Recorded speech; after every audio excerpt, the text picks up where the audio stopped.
नमस्कार, कर्नल अजय युवा just money group first global astro finance digital channel से आपसे मुखातिब होता हूं। आज है बुधवार 19 फरवरी सन 2025। दोस्तों, आज के एपिसोड में हम चीनी के ऊपर चर्चा करेंगे। गौरतलब है कि हमने आपको याद होगा कि फरवरी महीने में चीनी में अग्रिम विश्लेषण देते हुए कहा था कि चीनी में तेजी की संभावना बन सकती है। वैसे ही देखने को मिला, चीनी ने शानदार शुगर प्राइसेस में बढ़ोतरी देखी गई। खबर ये निकल के आ रही है कि भारत में चीनी का उत्पादन ईयर ऑन ईयर बेसिस यानी सालाना यदि हम देखें तो लगभग 12% कम होने की संभावना हो गई है। जानिए पूरी रिपोर्ट विस्तार से। दोस्तों, आप हमारे चैनल पे नए हैं, पहली बार आए हैं, अभी तक सब्सक्राइब नहीं किया है, और यदि आप एग्रो कमोडिटीज़ के या कमोडिटी के अंदर ट्रेड करते हैं स्पॉट मार्केट में, तो हमारा चैनल आपको महत्वपूर्ण खबरों से रूबरू कराता है। आप चैनल को सब्सक्राइब कीजिए, बेल आइकन को पुश कीजिए ताकि सारी जानकारियां आपको सबसे पहले खबर मिल सके। दोस्तों, खबर निकल के आ रही है कि भारत में चीनी का उत्पादन में लगभग 12% ईयर ऑन ईयर की गिरावट दर्ज हुई है। यदि हम इसका प्रमुख कारण गन्ने की फसलों की खराबी यानी क्षति, साथ साथ कम मिलों शुगर मिल्स का ऑपरेशन और इथेनॉल डिवीजन के अंदर डाइवर्जन बताया जा रहा है।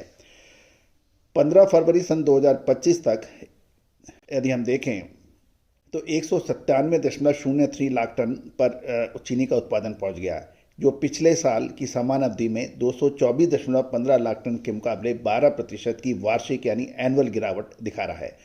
इसका प्रमुख कारण फसलों को नुकसान, चीनी मिलों के ऑपरेशंस में नंबर्स कम होना और इथेनॉल डाइवर्जन कहलाया जाता है। Indian sugar and bio energy manufacturing association इस्मा के आंकड़े के अनुसार चीनी मिलों की संख्या की ऑपरेशन 504 से घटकर 460 पे आ गई है।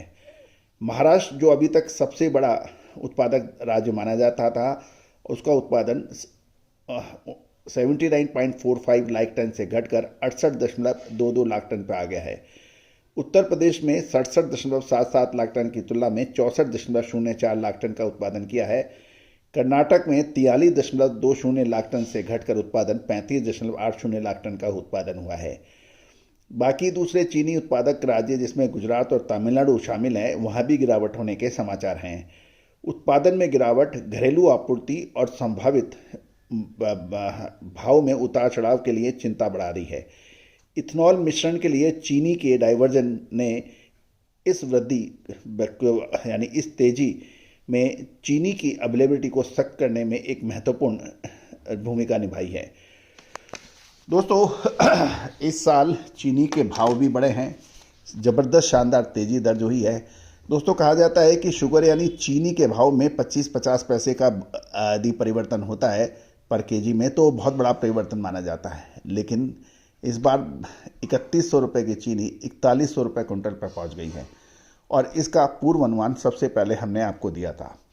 दोस्तों, चाहे दलहन हो, तिलहन हो, मसाला हो, कपास हो, अनाज हो, इन सभी पर विशेष अग्रिम रिसर्च रिपोर्ट के लिए आप संपर्क कर सकते हैं। साथ साथ हमारा चैनल आपको शुगर मिल्स के देश के विभिन्न हिस्सों के भाव भी आपको फ्री अपडेट देता है। दोस्तों, अपनी राय चैनल के कमेंट बॉक्स पे अवश्य दीजिए कि आपको क्या चीनी में और अधिक रिपोर्टिंग चाहिए या कैसे हम आपको बेहतर सर्विस दे सकते हैं। All the very best, good luck, happy trading.